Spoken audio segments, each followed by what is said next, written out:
Welcome to the James Cooley Show. It's your life, and I'm your host, Dr. James JC Coie. Wow, we got another absolutely sensational show today. The third part of 360 Degrees of Health, and we got my main man, Dr. Mike Mantell, gonna be hosting this with me, and we got an absolutely fantastic guest that's gonna come on and educate us, and she is considered Doctor Outdoors. That's one of the titles, Doctor Outdoors. We're gonna learn so much from this guest today. And Michelle, I can't wait to get started. I can't start a show without my executive producer and co-host, Dr. Michelle Koler. How you doing today? I'm doing good. Doing good. This week's going by fast, but I'm doing great. I'm really excited about the show today. I always look forward to this series and the amazing guests that we have to talk about 360-degree health. So I'm really excited today. I'm excited about this as well. And as you see, we got Dr. Michael Mantell, my main man. How are you doing today, sir? Doing very, very well. That's what this is all about. How to help people live optimally and do well, regardless of whatever else is going on in the world, because it's in our ability to live as well as we can. And that's what we're going to be talking about today.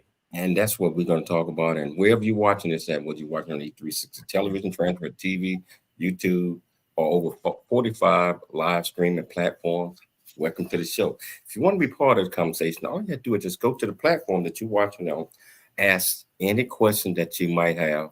I'm sure we're going to get you an answer. Michelle, can you introduce the title of the show, purpose of the show, and introduce our absolutely fantastic guest?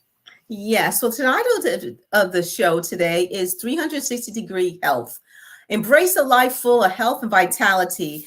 And Dr. James JC Coie and guest co-host Dr. Michael Mantell will have a discussion with Dr. Melissa Sundermann, who is a double board certified physician in internal and lifestyle medicine. She's going to be discussing her journey discovering lifestyle medicine, deeper dive into the pillars of lifestyle medicine, the current state of chronic disease in the U.S., and how lifestyle medicine can address this issue, nature as medicine, Dr. Outdoors, Revive, lifestyle medicine, well-being, group coaching. So let's talk a little bit about our guest today, Dr. Melissa Sundermann, again, a double board certified physician in internal and lifestyle medicine, boasts over 20 years of experience. She undertook integrative medicine training at the University of Michigan and completed a mind-body medicine program in Washington, D.C. A recognized figure in lifestyle medicine, she's been spotlighted in numerous articles, podcasts, and at global health conferences.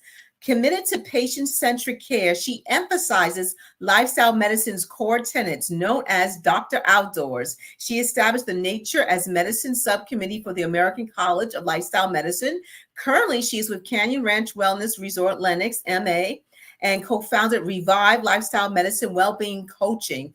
Early at IAH, Ann Arbor, Michigan. She launched the IAH Lifestyle Medicine Institute and championed the IAH Stay Well Committee, impacting 3,000 IAH members. A true embodiment of her beliefs, she relishes outdoor escapades with her family and pets. She's an elite athlete. She's a 10-time Boston Marathon and 3 times full Ironman triathlon finisher with ultra marathons in her sight. Wow, she advocates that age is merely a number and fervently imparts this ethos to all. So please welcome to the show, Dr. Melissa Sundermann. Hello there. Welcome. Thank you. Welcome to the show, Doc. How you doing? I'm doing great. I'm so happy to be here. So honored to be a guest on your show. Wow, 10 times marathon. Well, not only marathon, the Boston Marathon, and I'm running my 11th Boston this spring. Wow. Hey, Doc, okay, so we always like to start and give the audience an opportunity to know our fantastic guests. So can you tell our viewers and our listeners a little bit more about you, where you grew up, and what make you tick? What makes me tick? So, gosh, my life, fast forward. I'm in my mid-50s now, but my journey started way back when, my journey into medicine started actually when I was about 8 years old. I didn't have anyone in my family that was related to the medical profession. No doctors, no nurses, no medical assistants in my family. But I remember when I was about 8 years old, visiting a loved one at a hospital, and I just sort of felt so curious about the whole medical world, and it just sparked something deep within me. And from that little girl, at that time, this was back in the 70s, right? And I don't think a lot of women were going into medicine at that time, but I set that was my goal, is that I was going to be Dr. Melissa one day. And that took a lot of hard work. And during high school, I remember taking all these science classes where I was one of the only girls in the room. But I had some really supportive science teachers that really, instilled in me that if this was my goal, that I could achieve it. I went to the University of Michigan undergrad in 1988, and this was before STEM. So there was a program that launched the inaugural year called Women in Science in 1988 at the University of Michigan. And I applied for it. I didn't know what it was really about. I just knew that I was a woman and I loved science. And so I was accepted. And I think we only had 10 young females. And what we were able to do is we were assigned to a lab, and I worked in a lab of toxicology and the School of Public Health, all during undergrad. And I really was exposed to science, and it really instilled confidence in me that even at that time, a male dominated field, I had, the tools that it took. So fast forward, where, STEM now is mainstream, but I was really on the forefront of that, and really proud and happy that the University of Michigan supported young women who had big dreams. So was able to, get into medical school, and I went to Michigan State College of Osteopathic Medicine, had a wonderful training.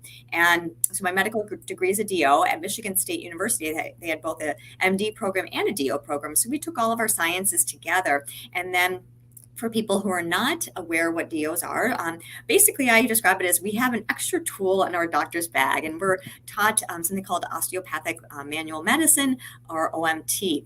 And it's just really a hands-on approach, looking at the body as a whole system. So really my mindset from my early training was that the body is an integrated system, and that really has carried forth through me into all aspects of my life, both personally and professionally. So then I went on to residency, and I did my residency in internal medicine. So many people will know that as primary care. So if people have a primary care physician, a PCP, it's probably either an internist or a family medicine. And practiced many different hats. I've worked at the University of Michigan on campus. I've worked in offices. I've been a hospitalist, so that means taking care of patients in the hospital. And during my time at the University of Michigan, I had the wonderful opportunity to do a faculty scholars program in integrative medicine. And this was throughout the academic year, where we were introduced and exposed to complementary and alternative ways of healing. So that meant I learned about traditional Chinese medicine, and about energy healing, and about homeopathy and acupuncture. And what that did for me was to open up my heart and my mind to other ways of healing, other modalities of healing that have been around a lot longer than conventional Western medicine.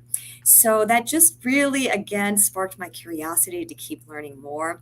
From there, I went on to do a professional training in mind-body medicine through the Center of Mind-Body Medicine with James Gordon, based out of Washington, D.C. So these were all very instrumental parts of my career, and I feel like they're gifts for me personally, just to make me the best healer I could be. So fast forward to where I am now. Yeah.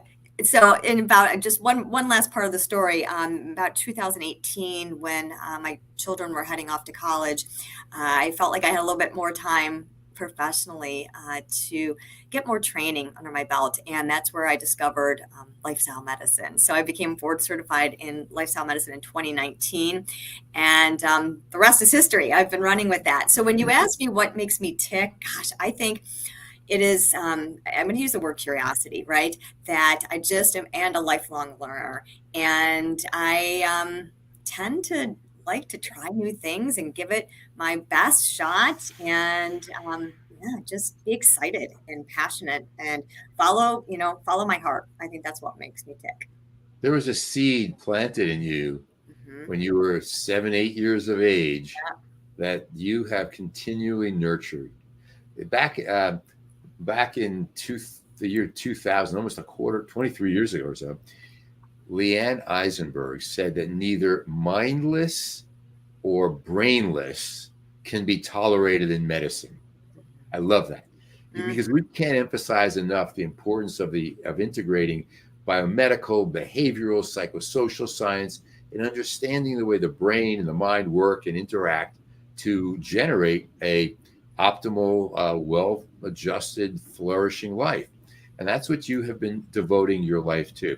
We kick around words like lifestyle medicine, integrative medicine, functional medicine, holistic medicine. Your posts on LinkedIn, and I urge everyone to follow you.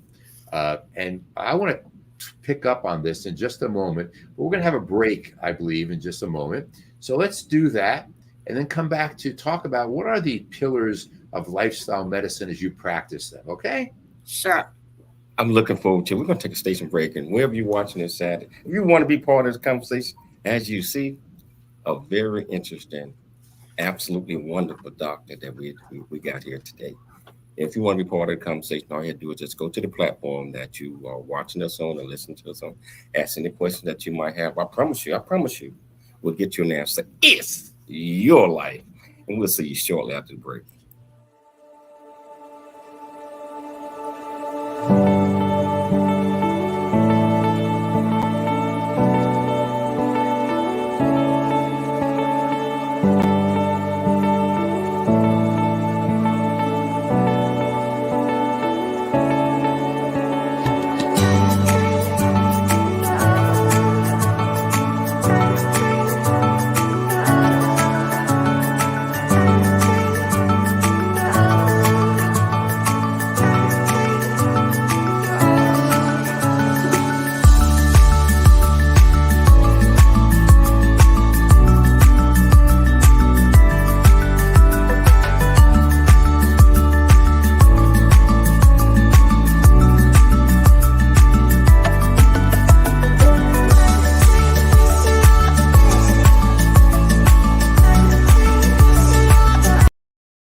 Really get a chance to know who you are. And once you know who you are, you truly know who you are, love who you are.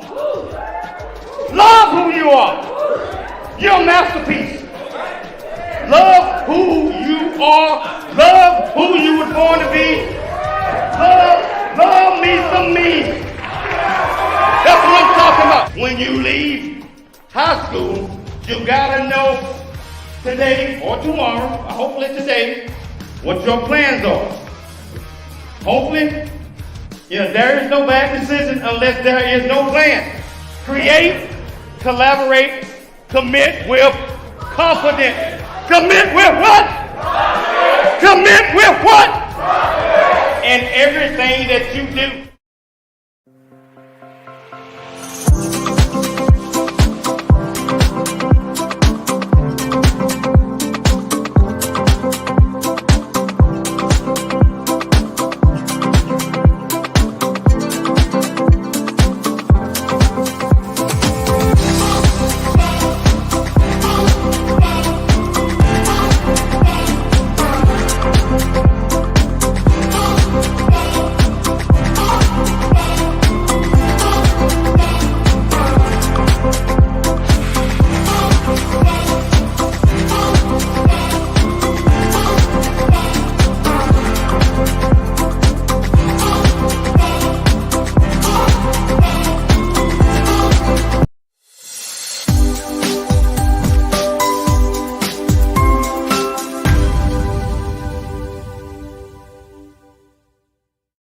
Hello, welcome back to the James Cooley Show. It's your life, and really enjoyed segment number 1, where we got an opportunity to get a better understanding of Dr. Melissa.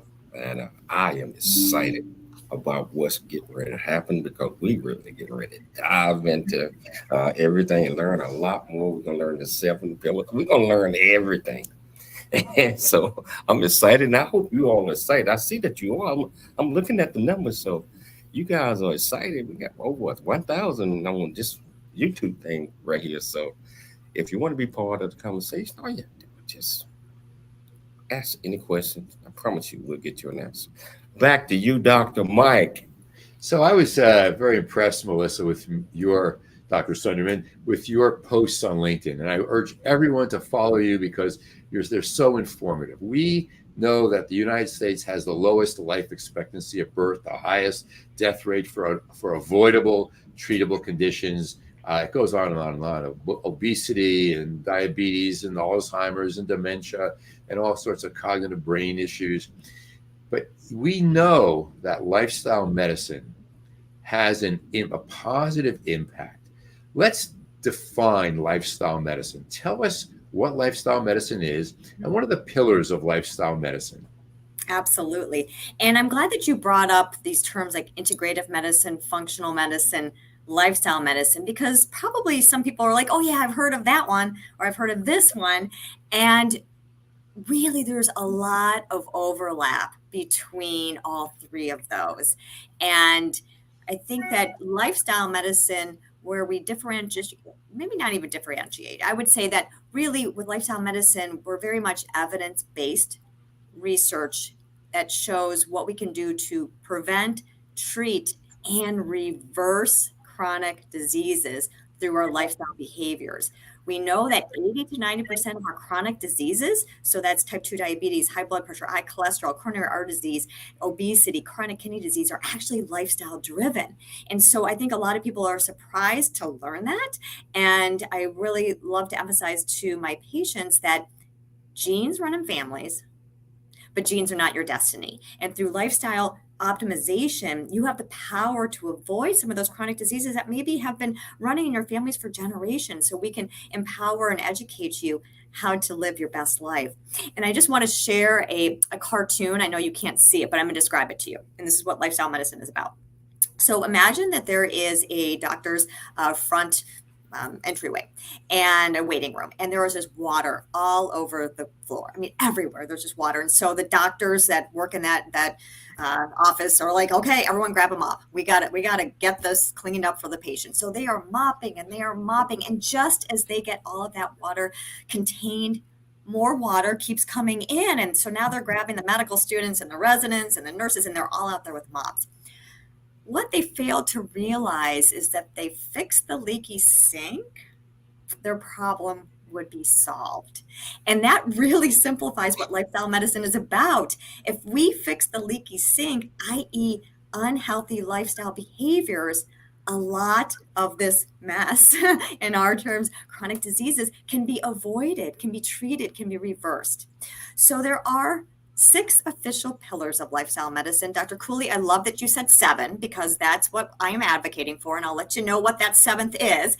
But the 6 official pillars of the American College of Lifestyle Medicine, I am board certified through the American Board of Lifestyle Medicine. Presently, we have about 11,000 members of the American College of Lifestyle Medicine worldwide, and about 4,000 physicians board certified in lifestyle medicine. So out of 1 million physicians in this country, we are a small but very passionate and growing field of medicine. So the 6 official pillars, number 1, food is medicine. Hippocrates, who is the father of medicine, said many, many centuries ago, let food be thy medicine and medicine be thy food. And I'm fairly certain he was not talking about Burger King and McDonald's.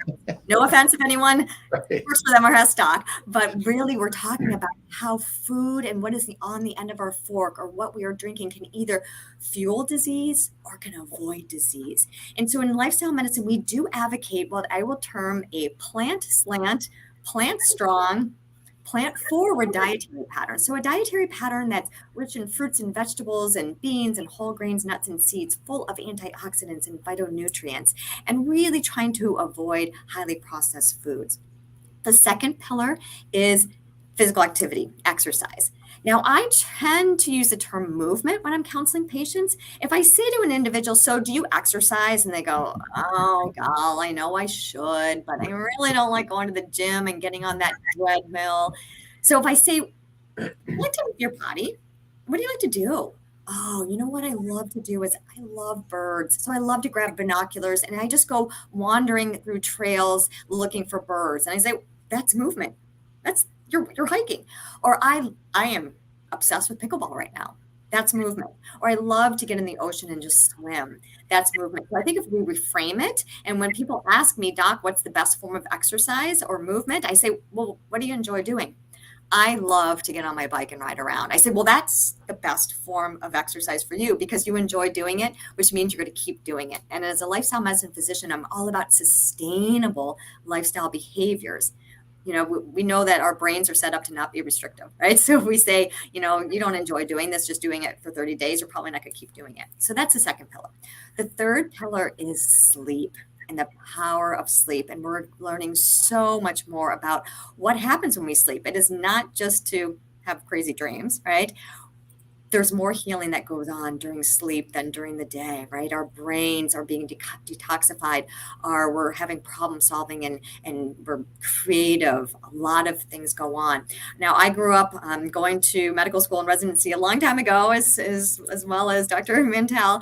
And that's when we would work 36-hour call shifts, right? That was just normal. 36 hours, no problem at all. And I was like, I don't need sleep. I trained that out. I trained that out of me. And I couldn't be farther from the truth. And now, as I've learned more about the power of sleep, I make sure to aim for at least 7 hours of restorative sleep every night. That's when the glymphatic system, so different than our lymphatic system, the glymphatic system in our brain goes to work while we sleep and get into these deep REM sleep and deep sleep cycles that we actually get rid of amyloid proteins and tau proteins. And that's what it can accumulate with dementia. So that's pillar number 3. Pillar number 4, avoidance of risky substances such as tobacco, excessive alcohol, and drug use. The 5th pillar is stress management. We do not have a pill to get rid of stress, but what we have are modalities to help manage stress. So adding these to your own stress toolkit. What are those? It could just be your breath. I just want to say it could be using your breath and learning how to do deep breathing exercises that we know that lower blood pressure and lower cortisol levels. It could be practicing meditation, mindfulness, practicing yoga, Tai Chi, Shinrin-yoku. So all of these can be tools to help manage our stress. And then the 6th official pillar is the role of social connection. And we all of your listeners, all of us were part of one of the largest social psychology experiments. It was called lockdown. For a year and a half, we were told to stay in place, maybe have your pod, but don't you dare go outside of your pod. Don't you dare hug anyone. Oh my goodness. Don't be with anyone who's not, you haven't been around. And I think that we all felt this void, like something is missing, and it was. Dr. Vivek Murthy is our current Surgeon General of the United States. He wrote a book about this called Together. In fact, he came out with a Surgeon General's advisory in May about the health implications of isolation and loneliness. I recently heard a quote that being socially isolated and lonely could be equivalent health risk of smoking 15 cigarettes per day. We now have studies to show that being lonely and socially isolated increased risk of mortality, increased risk of dementia. So it's not that you have to be an extrovert dancing on tables at the party every day. It's just that you need your place of belonging, a tribe. So whether that's a good friend, maybe that's a family member, maybe that's a work colleague or a place of worship or your book club or your card games or your pet, we all need someone, something. So those are the 6 official pillars of lifestyle medicine. Now, you see on my screen that my master's degree is a DO. I told you I went to the School of Osteopathic Medicine, a doctor of osteopathic medicine. However, the DO really, truly also stands for Doctor Outdoors. And a fierce advocate for the power of nature and fresh air in terms of our optimizing our life. So my 7th unofficial pillar of lifestyle medicine is daily exposure to nature and fresh air. I gave a big talk at the American College of Lifestyle Medicine last year, following Dr. Dean Ornish and T. Colin Campbell, which are the biggest luminaries of lifestyle medicine. And then Dr. Outdoors got on stage. I had such a great response that I'm now the founding chair of the first ever Nature as Medicine subcommittee for the American College of Lifestyle Medicine. And we are really advocating for getting a 7th pillar up there. So Dr. Cooley, you've already started saying the 7 pillars. I love it. I didn't even have to pay you to say that. So really talking about nature as medicine. And, it's interesting to see, how people are so receptive to that. So talking about nature prescription. So those are the 7 pillars of lifestyle medicine. And I try my best to live my life, and no one's perfect. And I like to visualize those pillars being spokes on a wheel, on your bike wheel. And so they're all equally important. If you are riding a bike and one of your spokes breaks, my husband had that happen to him, and it's not good. Like, it's falling. So not that everything is in perfect working order all the time, but they play off of each other. So if we're not sleeping well, we're probably going to make some poor food choices.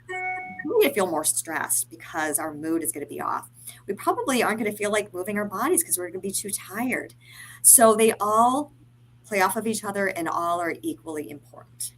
I want to pick up on this in terms of how the other medical specialties, aside from the 11,000 physicians in the American College of Lifestyle Medicine, how they accept this, how they collaborate. The American Society of Hematology annual conference is going to be coming soon in December, and I speak each year for them. This year, they're having me speak. I'm giving 8 talks. Each talk is going to be on a different spoke, if you will. There's going to be one repeating on these very points. So the American Society of Hematology, blood, oncology, hematologists are focused on this. There's greater and greater acceptance. There's probably going to be 30,000 people, they think, at this conference.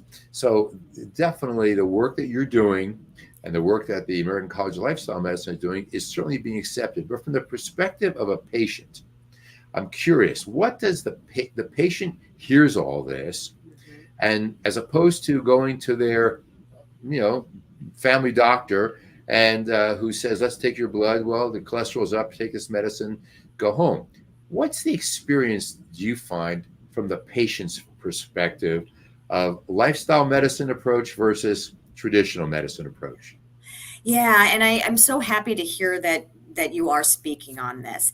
And the reality is we know we were not trained in this in medical school or residency, right? I mean, nutrition still in medical schools, and it's slowly changing, is about 14, 15 hours throughout medical training. So that's medical school and residency. So physicians are not trained about nutrition. I mean, they call it nutrition, and we're really learning about the Krebs cycle in organic chemistry, or we're learning about tube feedings in the ICU, not practical nutrition. And we're not learning about really what healthy physical activity is or what stress management is. So those of us who have gone on to do more self-guided training and then, becoming board certified in lifestyle medicine is where I learned about this, because I didn't learn about it in the medical system. So I'm happy to see that doctors are wanting this. Now, as far as the patient experience, all I have to say is that this is a win-win for both patients and providers, physicians.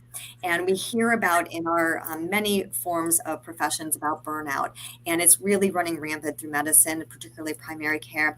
And I have to say, this has been such a gift to me professionally, because I truly feel like I have the tools to really help and connect with my patients.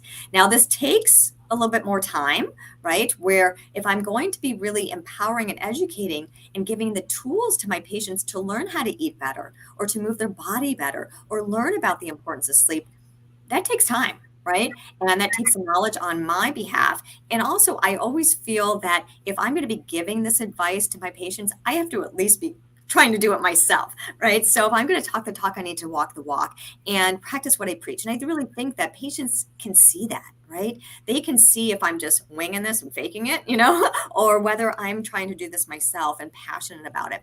So, and when you look at the doctor-patient relationship, for many years, it was, the doctor knew everything and you did not question what the doctor said. Right. And if they say take 10 pills a day. You say, okay, I take 10 pills a day, and then go get these tests. Okay, I go get these tests.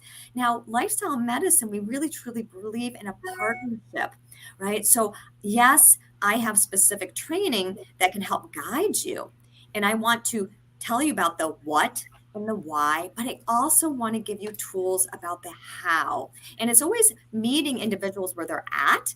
And I always say 1% better, because lifestyle change is really hard. Behavior change is very difficult. That's why about 89% of New Year's resolutions don't work, right? Right. So, Dr. Sundermann, you're raising such great points, and I want to get into more of this with you. And Dr. Cooley, I'm sure you want to take a break right now, right? We got to take a break. I don't want to, but I have to. Otherwise, No I'm going to get beat problem.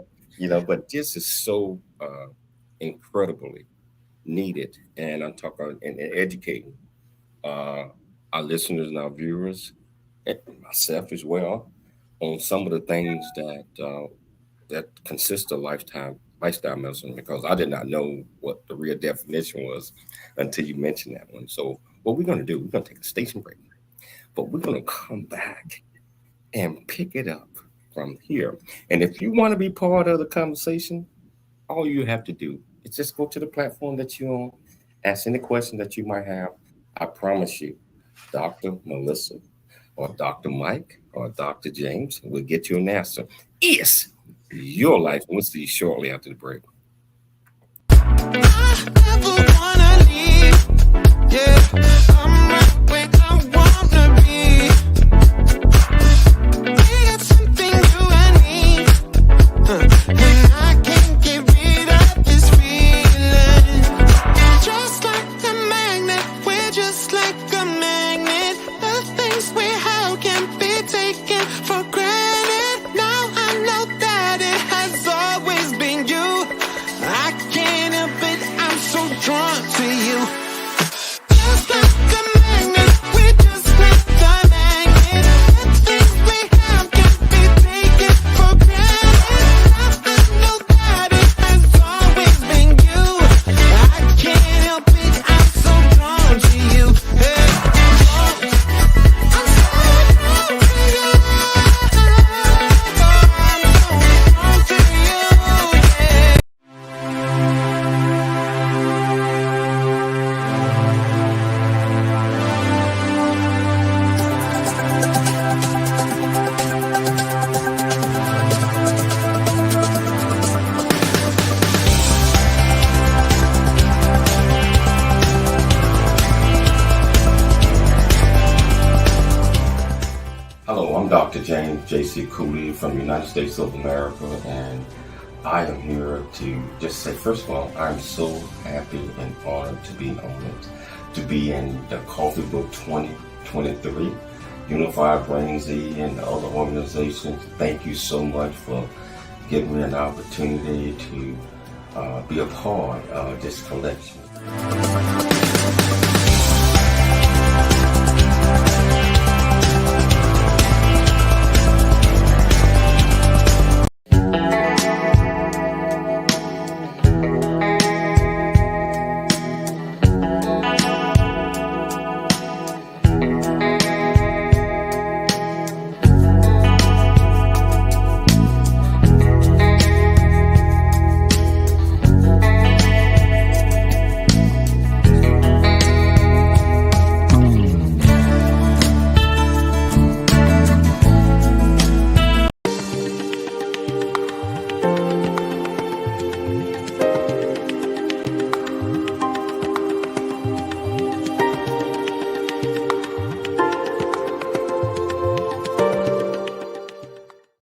Hello, welcome back to the James Cooley Show. I tell you, my co-host, Dr. Michael Mantell, and this absolutely wonderful guest, Dr. Melissa Sundermann. I mean, this just, I should have told everybody this grab you about 8-9 bags of popcorn, because they've probably been empty right now. You've probably been trying to get them like you're going to the movie and grab some more, because this is so incredible. And it's real. It's what I'm trying to say. Dr. Melissa is telling you things that are real on how we can go about protecting ourselves, understanding health, and understanding lifestyle, understanding what we need to put in our bodies, understanding the way that we should live. So I tell you, just grab you a couple of bags of popcorn, run in the kitchen, get some tater chips or something. But we got it coming again. So I'm gonna turn it back over to you, Dr. Mike. Okay, wait a minute, Dr. Sundermann. Potato chips, popcorn. You Well, just got popcorn, hey, popcorn's a seed and a kernel. Just don't There you throw a lot go. of butter on it. I'm okay with that. We're Okay. good. Oh, right. Plant predominant. Let's remember that. Yes, plant Potato chips, forward, plant slant, right. That's how we roll. If it comes in a box, probably not so good. Okay, I But wanna they got natural chips and natural popcorn out there, Doc. Just like you said, okay. if you don't put all that butter and all that stuff on, Right. you might have something.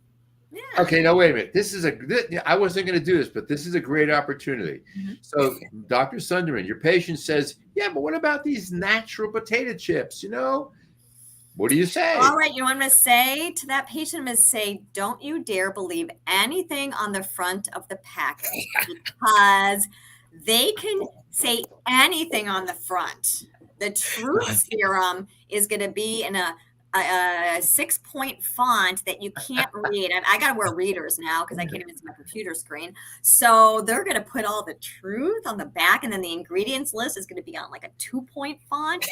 So I joke. I'm like, I'm going to be walking down the Pop-Tart aisle one day, and on the front it's going to say contains protein. And then people are going to go, see, I told you Pop-Tarts are healthy. And I say, don't you dare pay attention to the claims on the front. It's all marketing, and they try to draw you in.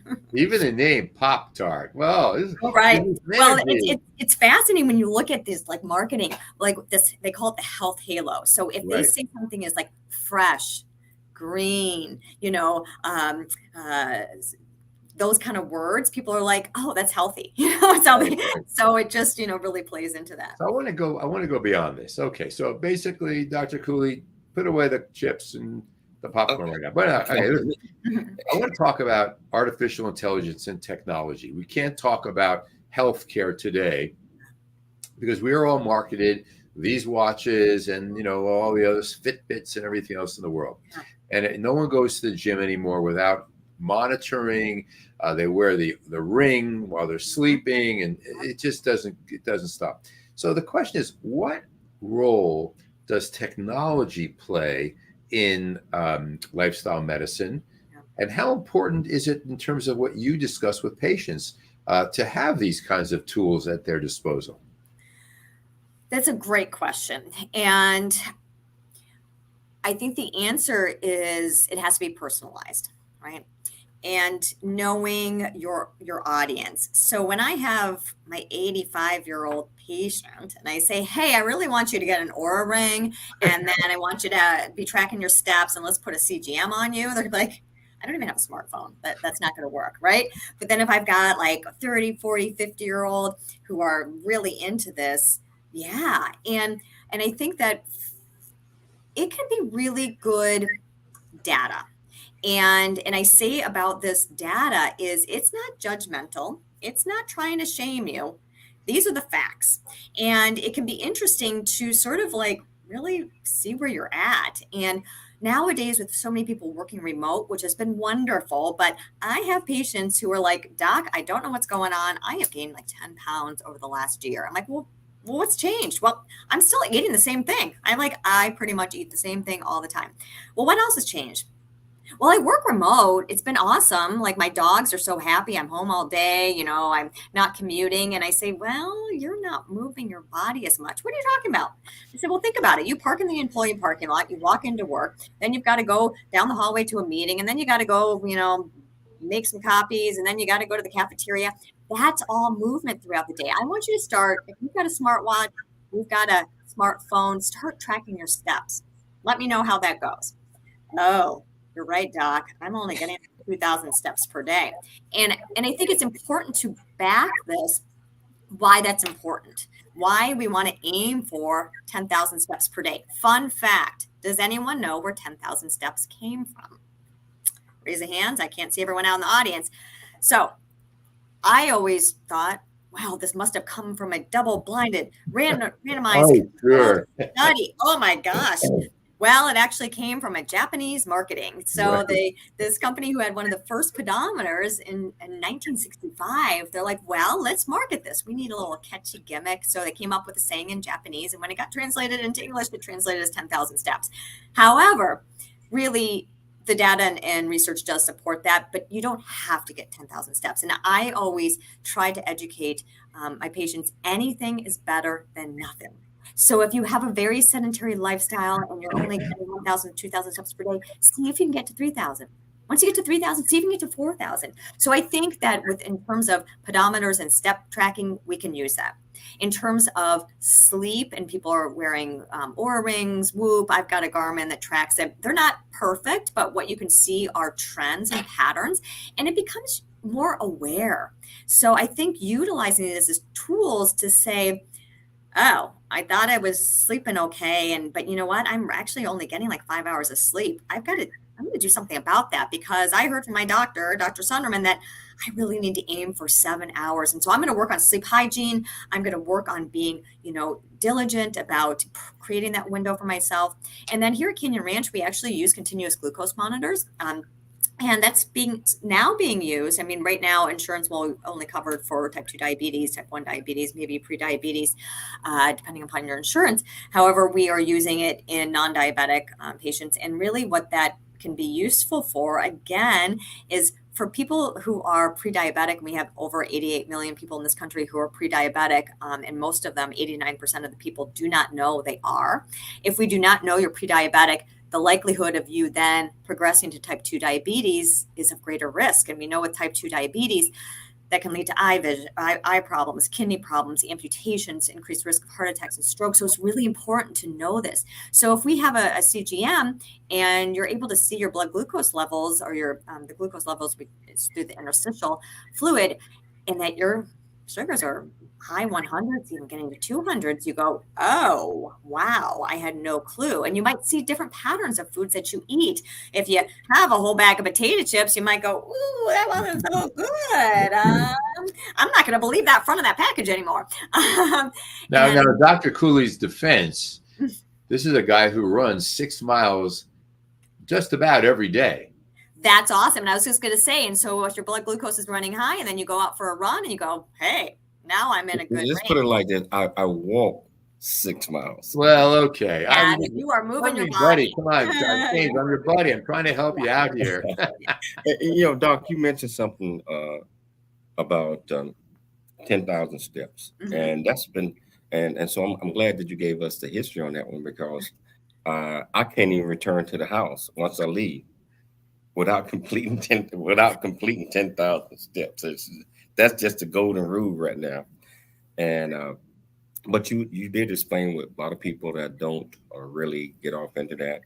If they challenge themselves a little bit more every day, they will be able to reach their goals, and they will also see results. They will feel better. Yeah. And absolutely. etc. And So that's the thing about habit change and lifestyle behavior changes, just moving that needle just a little bit, and then you feel a little bit better. So you go, oh, this is kind of working. I'm going to keep doing it. I might do it a little bit more. And then you might draw your family into it, or you might ask a friend to go for a walk. And all of these things can build and create a ripple effect. And then all of a sudden you're healthier and everyone around you is healthier too. and So that's what our goal. That's what Yeah. our goal is. We got about a minute, about 2 minutes before the break. But I wanted to ask you this question: what are some of the common challenges faced in integrated lifetime medicine to maintain healthcare practices? Because a lot of people, if it's not traditional, if they're not seeing a traditional doctor, etc., they're like, oh, they're not a real doctor. They're Mhm. but can you talk about that just a little bit? Yeah. So in order to be board certified in lifestyle medicine as a physician, you have a medical degree. So this is an additional board certification. So the physicians are either be MDs or DOs. And then in addition to that, they're going to be a diplomat. You'll see I've got DIP, ABLM. That signifies that I'm board certified in lifestyle medicine. And then just recently, just last month, I became a fellow of the American College of Lifestyle Medicine, which is the highest degree that you can get in lifestyle medicine. So knowing that we are all trained conventionally, and then we utilize all of these tools of lifestyle medicine to take it, I say, a step further and to address lifestyle behaviors. And so a lot of times, and this is how I was before I did my integrative medicine training, is that I didn't really know what they were talking about. So I said, well, I don't know, that might sound a little kooky. And then once I learned about it, I go, oh my God, it's been around for longer than, westernized medicine. So I think once other professionals or when I am giving presentations, I always ask for a raise of hands who's heard of lifestyle medicine. And most people are like, no. So once I educate about what it is, they go, wow, that makes so much sense. And I think a challenge that, and this is a whole nother hour long plus, is lifestyle medicine, as you can imagine, we are trying to get people off of medications. We are trying to reduce people needing stents and bypasses. We are trying to decrease chronic illness. Well, that is wonderful, except for the people who are the bean counters and look at how many stents are going in at the hospitals and how many people are sick in the hospital. And we're like getting people better. So it is this like we're saving money in long term because people are not going to be utilizing healthcare and pharmaceuticals. However, we're also saving money and people don't need as many procedures. And then also in terms of educating and empowering patients during a visit, that takes a lot longer than 10 or 15 minutes. And when you look at primary care offices, and I don't know, like, seeing churn, well, I don't want to call it factory medicine because it's, but, trying to see. Let's hold that thought. Okay. Great. Okay. I'll put a pin in it. But this is absolutely one for your one for Doc. Your one. We're going to take a station break. We're going to come back and we're going to pick it up. I tell you, I hope you all are learning just as much as I am. Remember, it's your life. We'll be back shortly after the break and get some more Dr. Melissa, because this is awesome. See you there.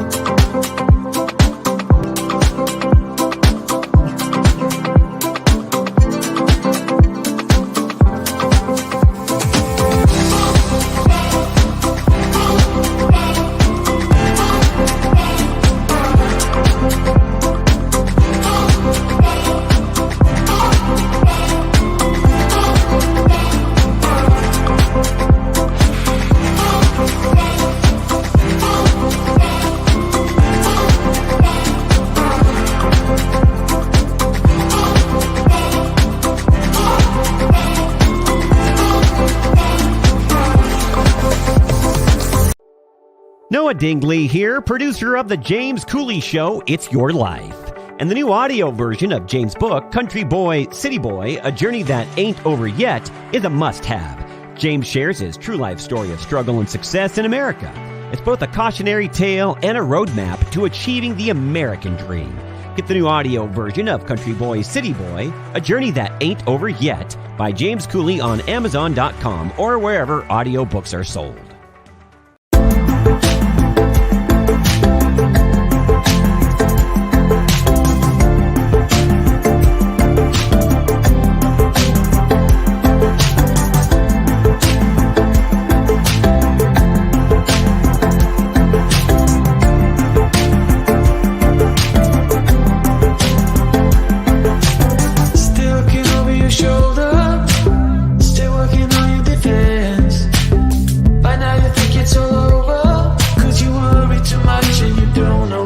Fight against. And if you want my opinion, I'll let it take me away.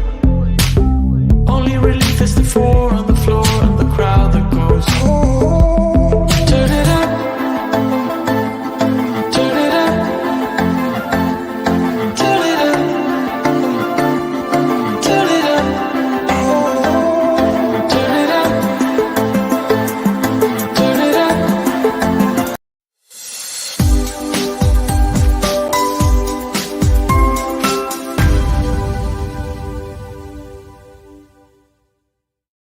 Hello, welcome back to James Cooley Show. It's Your Life. And I tell you, that last segment, well, all three of the segments that we done had so far have been absolutely sensational. Dr. Mantell, you hit the jackpot with this guest right. Well, jackpotable, I'll tell you that. So I have a question in terms of coming around to our last segment. And this last segment is going to fly because we don't have a lot of time left. But I got about 9 minutes. Okay, great.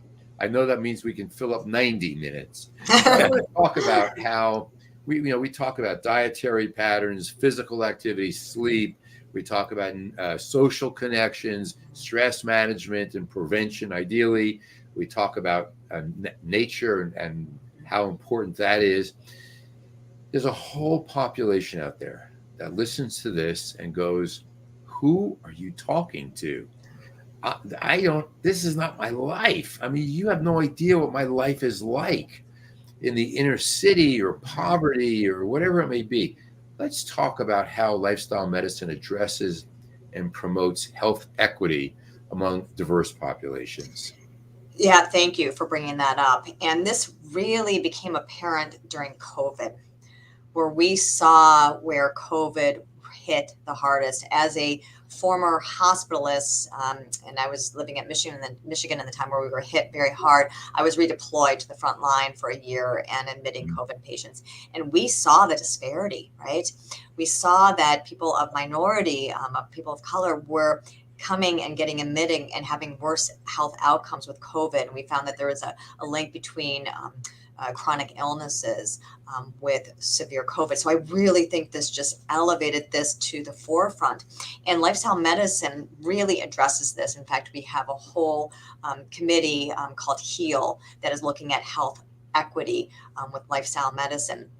And I think that it really is about educating that we can, when you look at food deserts, right, of that, there's not a Whole Foods downtown inner city Detroit where I'm from, and nor can, anyone afford whole paycheck. So what are some things that we can provide, people who are on subsidies of getting whole foods, right? And how do we educate that people have this concept that eating healthy has to be expensive, and it doesn't. And then if you're getting a bag of beans that you just have to soak, that bag of beans could be $1. If you're going to a farmer's market and you're able to use some of your food stamps or your coins to be able to get fresh produce, that's really important. And then providing teaching classes how to do this. And I think it's really important to know culturally where individuals are coming from. That if I'm doing a cooking class about making tortillas and black beans, and people I grew up eating an Asian culture, and I'm more into stir fries and things like that. We have to know culturally that food is very important. And as Dr. Outdoors, I also advocated, because just as there are food deserts, there's also inequitable access to nature and fresh air, right? And we should all have access to nature. But if you look at inner cities and safety issues and green space issues, and so there are organizations across the country, Trust for Public Land, that's really looking at taking schoolyards and really putting those into utilizing those for accessible so that everyone can have access. So lifestyle medicine, I have been very impressed with how they are addressing this, because we know that chronic diseases do affect minorities, or can affect minorities more because of access to care. And how can we serve our populations and serve our patients, that everyone has the right to optimize their health? And how can we do small actionable steps to help support that? I was talking to a client who told me, we were talking about sleep. Mm-hmm. And I asked about, how do you sleep? And she said, well, you should come to my one-room apartment and listen to the noise on both sides of me and up above me and beneath me and in the street. And you should hear the clanging of the sirens constantly throughout the night, the screaming, and try to sleep, Dr. Mantell. And I realized, you know what? You're right. So I find that the blue zones, which we should talk about one of these days, which really relates so much to the lifestyle medicine pillars, talks about downshifting. So we talked about when are quiet times during the day, and just like you talk about activity and movement rather than exercise, there's a lot of ways to help people get to achieve some of these things and feel connected to, not disregarded. And it's an important element. I'm so glad to hear about HEAL and these other elements that you talk about. Let me switch gears and talk about Revive with you. Tell us about Revive and what it is and how it came about. Yeah, so thank you for asking. So I had shared that as physicians, you would think that we know everything about how to take care of ourselves. We are really good at taking care of others, but we are not so good about taking care of ourselves sometimes. And so I have partnered with one of my lifestyle medicine colleagues, Dr. Robin Tiger, who's also known as Stress Free MD. Right, And with Jonathan Fisher, who's been yes, Yeah, they just did a mine. retreat together. So Right. we wanted to help optimize the well-being of physicians, because we know that physicians are leaving the profession in droves because of burnout, and we hear about mental health issues within our own medical community, who, if we can't take care of others, right, we have to take care of ourselves in order to take care of others. So we developed this program utilizing the pillars of lifestyle medicine to help elevate the health of our own colleagues. And we ran a wonderful cohort this past spring into the summer, where we had physicians of all different ages. Some people were newly out of residency, some were in the retiring age of retiring out of medicine, anywhere from radiologists to pediatrics to allergy specialists, so cross specialty. And each week was a 10-week program, or is a 10-week program.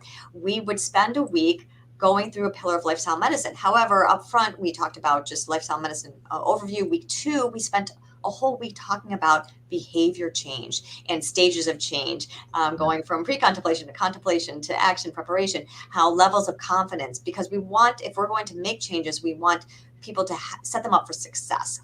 And so we met twice a week. When we met Monday nights, we would do a whole didactic presentation about the what and the why.